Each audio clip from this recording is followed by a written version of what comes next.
This program is sponsored by EduTantra. नमस्कार, मैं प्रभात रंजन मिश्रा और आप देख रहे हैं नेशन लाइव। आज बड़ी खबर में बात करेंगे मध्य प्रदेश की सियासत की, जहां सरकार तो शिवराज की है लेकिन राज ज्योतिरादित्य सिंधिया का है। लेकिन सबसे पहले नजर डालते हैं आज दिन भर की बड़ी खबरों पर। आज दिन भर की बड़ी खबरों की शुरुआत एक वीडियो से। इस वीडियो में आप देख पा रहे हैं प्रधानमंत्री नरेंद्र मोदी को। पूर्वी लद्दाख में भारतीय एवं चीनी बलों के बीच हिंसक झड़प के कुछ दिनों बाद प्रधानमंत्री नरेंद्र मोदी प्रमुख रक्षा अध्यक्ष जनरल विपिन रावत के साथ शुक्रवार को लेह पहुंचे। मोदी सुबह करीब 9:30 बजे लेह पहुंचे। प्रधानमंत्री निमू में एक अग्रिम स्थल पर भी गए और थल सेना, वायुसेना एवं आईटीबीपी के कर्मियों से बात कर रहे थे। सिंधु नदी के तट पर 11,000 फीट की ऊंचाई पर स्थित नीमू सबसे दुर्गम स्थानों में से एक है। ये जंस्कार पर्वत श्रृंखला से घिरा हुआ है। अब नजर डालते हैं दिन की दूसरी बड़ी खबर पर। दिन की दूसरी बड़ी खबर उत्तर प्रदेश से है। उत्तर प्रदेश के कानपुर में गुरुवार रात 1 बजे दबिश देने गई पुलिस टीम पर बदमाशों ने अंधाधुंध गोलियां चलाई। इसमें सर्किल ऑफिसर और 3 सब इंस्पेक्टर समेत 8 पुलिसकर्मियों की मौत हो गई। बताया जा रहा है कि पुलिस चौबेपुर थाना इलाके के एक गांव में हिस्ट्री शीटर विकास दुबे को पकड़ने गई थी, लेकिन उसकी गैंग ने पुलिस पर घात लगाकर छत से हमला किया और विकास दुबे फरार हो गया। बदमाश पुलिस के कई हथियार भी लूट ले गए। उधर आईजी मोहित अग्रवाल ने बताया कि घटना के बाद इनकाउंटर में विकास दुबे के 2 साथियों को मार गिराया गया है। प्रदेश की सियासत में इस मसले के बाद भूचाल आया हुआ है। दिन की तीसरी बड़ी खबर बॉलीवुड से है। बॉलीवुड के लिए गुरुवार देर रात एक और बुरी खबर सामने आई, जब मशहूर कोरियोग्राफर सरोज खान का दिल का दौरा पड़ने से निधन हो गया। वे पिछले कई दिनों से बीमार चल रही थी। उनके निधन पर फिल्म इंडस्ट्री से जुड़े तमाम लोगों ने दुख जताया। महानायक अमिताभ बच्चन ने ट्वीट करते हुए लिखा, प्रार्थनाएं हाथ जुड़े हैं, मन अशांत। सरोज खान के साथ अपनी कुछ फोटो शेयर करते हुए माधुरी ने लिखा, अपनी दोस्त और गुरु सरोज खान के निधन से मैं टूट गई हूँ। डांस में अपनी पूरी क्षमता तक पहुँचाने में मेरी मदद करने के लिए मैं हमेशा उनकी आभारी रहूँगी। दुनिया ने एक अद्भुत प्रतिभाशाली व्यक्ति को खो दिया। मैं आपको याद करूँगी। उनके परिवार के प्रति मेरी सच्ची संवेदनाएं हैं। #RIP सरोज जी। अब बात करते हैं बड़ी खबर की। बड़ी खबर राज शिव का, सरकार सिंधिया की। मध्य प्रदेश में सरकार भले ही शिवराज की हो, लेकिन असल मायने में राज तो ज्योतिरादित्य सिंधिया कर रहे हैं। मध्य प्रदेश की भाजपा सरकार में अब 41% पूर्व कांग्रेसी मंत्री पद पर विराजमान हो गए हैं। शिवराज सिंह चौहान के मुख्यमंत्री बनने के 71 दिन बाद आखिरकार उनकी पूरी टीम बन गई, लेकिन इसमें सिंधिया खेमा फायदे में रहा। गुरुवार को 28 मंत्रियों ने शपथ ली। इनमें 9 सिंधिया खेमे से हैं, जबकि 7 शिवराज सरकार में पहले मंत्री रह चुके हैं। शपथ लेने वाले 28 नेताओं में से 20 को कैबिनेट और 8 को राज्य मंत्री बनाया गया है। 4 नेता ऐसे हैं जो 3 महीने पहले तक कमलनाथ सरकार में मंत्री रहे थे। शिवराज की टीम में अब उन्हें मिलाकर कुल 34 मंत्री हैं। इनमें 59% मंत्री 2018 में भाजपा के टिकट पर चुनाव जीते हुए हैं। बाकी 41% यानी 14 मंत्री पूर्व कांग्रेसी हैं। इनमें से अभी एक भी विधायक नहीं है। मजे की बात यह है कि मध्य प्रदेश के इतिहास में ऐसा पहली बार हुआ है जब 14 मंत्री विधायक ही नहीं है। बीते 100 दिनों में सिंधिया समर्थकों और कांग्रेस से भाजपा में आए नेताओं को सबसे ज्यादा फायदा हुआ है। कमलनाथ सरकार में 6 मंत्री सिंधिया समर्थक थे। शिवराज सरकार में 11 मंत्री सिंधिया कोटे से हैं। इनमें कांग्रेस छोड़कर आए और कल मंत्री बने 3 और नेताओं को जोड़ लें तो इनकी कुल संख्या 14 हो जाती है। कमलनाथ सरकार में सिंधिया खेमे के 6 विधायक मंत्री थे। इनके नाम गोविंद सिंह राजपूत, तुलसी सिलावट, प्रद्युम्न सिंह तोमर, इमरती देवी, प्रभुराम चौधरी और महेंद्र सिंह सिसोदिया थे। ये सभी शिवराज की सरकार में अब कैबिनेट मंत्री बन चुके हैं। इनमें से राजपूत और सिलावट ने 21 अप्रैल को शिवराज की मिनी कैबिनेट में शपथ ले ली थी। इनके अलावा 5 और नेता गुरुवार को शिवराज की टीम में मंत्री बने हैं। इनके नाम राज्यवर्धन सिंह दत्तीगांव, बृजेंद्र सिंह यादव, गिरिराज दंडोतिया, सुरेंद्र धाकर और OPS भदौरिया हैं। राज्यवर्धन कैबिनेट मंत्री बने हैं। बाकी 4 राज्य मंत्री बनाए गए हैं। इस तरह कमलनाथ सरकार में सिंधिया खेमे से 6 मंत्री थे, जबकि शिवराज सरकार में अब सिंधिया खेमे से 11 नेता मंत्री बन चुके हैं। ग्वालियर चंबल की 16 विधानसभा सीटों पर अभी उपचुनाव होने हैं। इस क्षेत्र में सिंधिया की मजबूत पकड़ मानी जाती है। इस क्षेत्र से 8 नेता गिरिराज दंडोतिया, इंदल सिंह कंसाना, सुरेश धाकर, ओपीएस भदौरिया, महेंद्र सिंह सिसोदिया, इमरती देवी, प्रद्युम्न सिंह तोमर, भारत सिंह कुशवाहा मंत्री बनाए गए हैं। ऐसा पहली बार हुआ है जब एक ही जिले सागर से 3 मंत्री बनाए गए हैं। ये 3 मंत्री गोविंद सिंह राजपूत, गोपाल भार्गव और भूपेंद्र सिंह हैं। तीनों कैबिनेट मंत्री हैं। पहली बार जबलपुर जिले और शहर से कोई मंत्री नहीं बना है। शिवराज की पिछली सरकार में शरद जैन और अंचल सोनकर यहां से मंत्री थे। जबलपुर से ही अजय बिश्नोई भी शिवराज की सरकार में एक बार कैबिनेट मंत्री रह चुके हैं। कमलनाथ सरकार में जबलपुर से तरुण भनोट और लखन घनघोरिया को कैबिनेट मंत्री बनाया गया था। आपको बता दें कि शिवराज सिंह चौहान की सरकार के 24 मंत्री करोड़पति है और कई मंत्रियों पर आपराधिक मामले भी दर्ज हैं। मंत्रिमंडल के विस्तार के तहत नए मंत्री बनने वाले 10 जनप्रतिनिधियों पर आपराधिक मामले दर्ज हैं। सबसे ज़्यादा 20 मामले प्रद्युम्न सिंह तोमर पर हैं। वे पिछली कांग्रेस सरकार में भी मंत्री रहे हैं और बाद में वे भाजपा में शामिल हो गए थे। तोमर के बाद सर्वाधिक प्रकरण दिमनी विधायक गिरिराज दंडोतिया पर है। यह खुलासा गुरुवार को जारी एडीआर की रिपोर्ट में हुआ है। 18 मंत्रियों पर कोई मामला नहीं है। जिन मंत्रियों पर आपराधिक मामले दर्ज हैं उनमें शुजालपुर के इंदर सिंह परमार पर 2 प्रकरण हैं और शेष मंत्रियों पर एक मामला दर्ज है।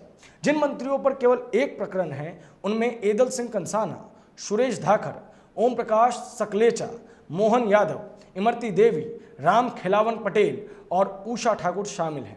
5 मंत्रियों पर गंभीर आपराधिक मामले भी दर्ज हैं। मंत्रिमंडल में 4 मंत्री 12वीं पास हैं। इनमें भाजपा में शामिल हुई इमरती देवी, प्रद्युम्न सिंह तोमर, भारत सिंह कुशवाहा और महेंद्र सिसोदिया शामिल हैं। ब्रजेश सिंह यादव मात्र 5वीं और एदल सिंह कंसाना मात्र 8वीं पास हैं। अटेर के अरविंद सिंह भदौरिया और उज्जैन के मोहन यादव पीएचडी हैं। 9 मंत्री पोस्ट ग्रेजुएट हैं। 2 मंत्री साक्षर हैं जिनमें सुरेश धाकर व प्रेम सिंह है। नए मंत्रियों में 24 मंत्री करोड़पति हैं। सबसे ज्यादा 46 करोड़ की संपत्ति खुर्रई विधायक भूपेंद्र सिंह की है। उनके बाद सर्वाधिक संपत्ति 31 करोड़ रुपए की मोहन यादव की है। 4 मंत्री लखपति भी हैं। इंदौर शहर का नसीब बिल्कुल काम नहीं कर रहा। एक बार फिर इंदौर शहर से कोई मंत्री नहीं बना है। देखा जाए तो इन सब की वजह ज्योतिरादित्य सिंधिया है। इंदौर शहर को एक बार फिर मंत्री पद से खाली रहना पड़ा। रमेश मिंदोला, मालिनी गौर और महेंद्र हार्डिया सबके समर्थकों की प्रार्थना धरी रह गई। इन सब पर महाराजा यानी ज्योतिरादित्य सिंधिया भारी पड़े। वहीं भाजपा के राष्ट्रीय महामंत्री कैलाश विजयवर्गीय एक बार फिर सिंधिया से मात खा गए। मंत्रिमंडल में महू विधानसभा से विधायक उषा ठाकुर को मंत्री बनाया गया है। यह सीट इंदौर ग्रामीण में आती है और लोकसभा चुनाव में तो यह सीट धार लोकसभा में आती है। पहले से मंत्री पद पर काबिज तुलसी सिलावट भी सांवेर क्षेत्र से आते हैं जो इंदौर ग्रामीण की सीट है। इस प्रकार इंदौर शहर की 5 विधानसभा सीटों में से किसी भी विधायक को मंत्री नहीं बनाया गया है, जबकि इंदौर 2 से रमेश मिंदोला, इंदौर 4 से मालिनी गौर और इंदौर 5 से महेंद्र हार्डिया मंत्री पद के प्रबल दावेदार थे। बुधवार रात तक इन तीनों का नाम मंत्री पद की दौड़ में बना हुआ था, लेकिन देर रात सब दौर से बाहर हो गए। एक बात तो स्पष्ट है, सिंधिया से एक बार फिर मात खा गए हैं कैलाश विजयवर्गीय। मध्य प्रदेश क्रिकेट एसोसिएशन के चुनाव में ज्योतिरादित्य सिंधिया से कैलाश विजयवर्गीय को हार का सामना करना पड़ा था। विजयवर्गीय के जीवन काल का यह पहला चुनाव था जब उन्हें हार का सामना करना पड़ा। वहीं अब मंत्रिमंडल के विस्तार में भी कैलाश विजयवर्गीय को सिंधिया के कारण नुकसान हुआ है। विजयवर्गीय के खास समर्थक और लगातार दूसरी बार बड़े वोटों से विधानसभा सीट जीतने वाले रमेश मिंदोला को मंत्री नहीं बनाया गया। बुधवार देर रात तक मिंदोला और विजयवर्गीय इंदौर के पितृ पर्वत पर किसी चमत्कार के इंतजार में डटे थे। विजयवर्गीय अंत तक मिंदोला का नाम सूची में शामिल करवाने का दबाव बनाते रहे, लेकिन कामयाब नहीं हो सके। वहीं ज्योतिरादित्य सिंधिया अपने 9 समर्थकों को मंत्री बनवाने में सफल रहे। मिंदोला का विजयवर्गीय गुट से होना भी उनके मंत्री बनने में आड़े आया है। विजयवर्गीय खुद भाजपा के राष्ट्रीय महासचिव हैं। उनका बेटा आकाश इंदौर 3 से विधायक है और विजयवर्गीय के खास समर्थक गौरव रणदीव को कुछ दिनों पहले ही नगर अध्यक्ष बनाया गया है। मेंदोला को मंत्रिमंडल में शामिल नहीं करने पर गुरुवार को उनके समर्थकों द्वारा सोशल मीडिया पर जमकर भड़ास निकाली जा रही है। एक और रोचक बात है कि महू विधानसभा सीट मंत्री पद के मामले में किस्मत का खूब धनी है। भेड़ूलाल पाटीदार के समय से यहां से मंत्री बनने की शुरुआत हुई थी, जो वर्तमान में उषा ठाकुर तक जारी है। 2008 से 2013 और 2013 से 2018 के लगातार 2 सत्रों में कैलाश विजयवर्गीय यहां से विधायक रहे और प्रदेश सरकार में मंत्री भी रहे। हालांकि अपनी दूसरी पारी में भाजपा के राष्ट्रीय महासचिव बनने पर विजयवर्गीय ने मंत्री पद छोड़ दिया था। अब सवाल यह उठता है, क्या विजयराजे की तरह ही सिंधिया का कद भी भाजपा में बढ़ेगा? गुरुवार को जब मध्य प्रदेश में मंत्रियों का शपथ ग्रहण हुआ तो यह समझ आ गया कि शिवराज ने आखिर कैसे विष पिया और अमृत कहां बट गया। राजभवन में शपथ लेने के लिए मंच पर जो 28 नेता बैठे थे, उनमें से 1/3 यानी 9 नेता सिंधिया खेमे से थे। शिवराज की सरकार में ज्योतिरादित्य सिंधिया जितने मजबूत हो गए हैं, उतने तो वे कमलनाथ सरकार में भी नहीं थे। कमलनाथ की टीम में उनके 6 मंत्री थे, शिवराज की टीम में 11 मंत्री हैं। इनमें 2 मंत्री तो पहले से जमे हुए हैं। अब आगे क्या होना है ये समझने के लिए 53 साल पीछे चलते हैं। 1967 में डीपी मिश्र की कांग्रेस सरकार गिराने के बाद विजयराजे सिंधिया का जनसंघ और बाद में भाजपा में दखल बढ़ा और बढ़ता चला गया। क्या अब उसी तरह ज्योतिरादित्य का भी कद भाजपा में बढ़ेगा? ये तो भविष्य के गर्भ में है। जो भी बातचीत होगी वो हमारे और आपके सामने ज़रूर आएगी, हम उसे आप तक ज़रूर लाएंगे। लेकिन इस कहानी में एक मुख्य किरदार और है जिसकी बात अब तक नहीं की। ये मुख्य किरदार और कोई नहीं, मध्य प्रदेश के पूर्व मुख्यमंत्री कमलनाथ है। मध्य प्रदेश में मंत्रिमंडल का विस्तार हुआ है तो करीब 3 महीने पहले तक मध्य प्रदेश के मुख्यमंत्री रहे कमलनाथ ने क्या कहा, यह जानना भी आवश्यक है। कमलनाथ ने नए मंत्रियों को बधाई दी है और फिर तंज भी कसा है। मध्य प्रदेश सरकार के मंत्रिमंडल विस्तार के बाद पूर्व मुख्यमंत्री कमलनाथ ने ट्वीट कर नए मंत्रियों को मंत्री बनने की बधाई दी। इसके साथ ही उन्होंने लिखा, आज के मंत्रिमंडल के गठन में कई भाजपा के वरिष्ठ विधायकों का नाम नहीं पाकर मुझे व्यक्तिगत तौर पर बेहद दुख भी है। भाजपा की सरकार बनाने वाले सिंधिया की पसंद के सभी विधायकों को मंत्री पद दिया गया है। ऐसे में भाजपा के अंदर से विरोध के सुर भी शुरू हो गए हैं और अब भाजपा उसी समस्या से जूझ रही है जिस समस्या से कुछ दिनों पहले तक कांग्रेस जूझ रही थी। इंदौर समेत प्रदेश के कई इलाकों में मंत्रिमंडल को लेकर अब भाजपा में भी विरोध शुरू हो गया है। इसमें सबसे बड़ा नाम उमा भारती का है, जिन्होंने खत लिखकर अपनी नाराजगी जताई है। उन्होंने बुंदेलखंड को उचित स्थान नहीं मिलने और लोधी समाज की उपेक्षा किए जाने की बात कही है। इसके अलावा मेंदोला के समर्थक भी लगातार प्रदर्शन कर रहे हैं।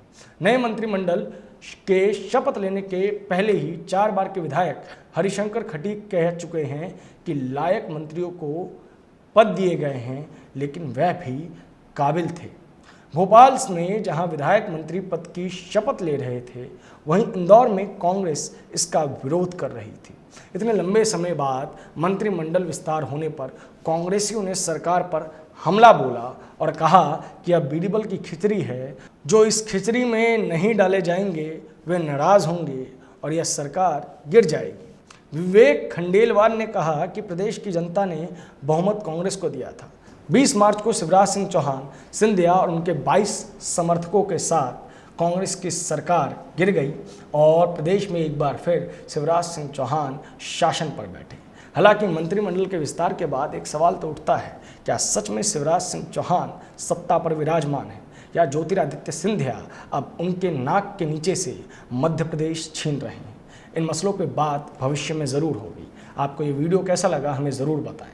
हम हर रात 8 बजे आपके लिए दिन भर की बड़ी खबरों का विश्लेषण लेके पहुंचेंगे। आप अपनी प्रतिक्रिया कमेंट बॉक्स में ज़रूर दें। देश और दुनिया की सभी बड़ी खबरों के लिए हमारे साथ बने रहें। धन्यवाद।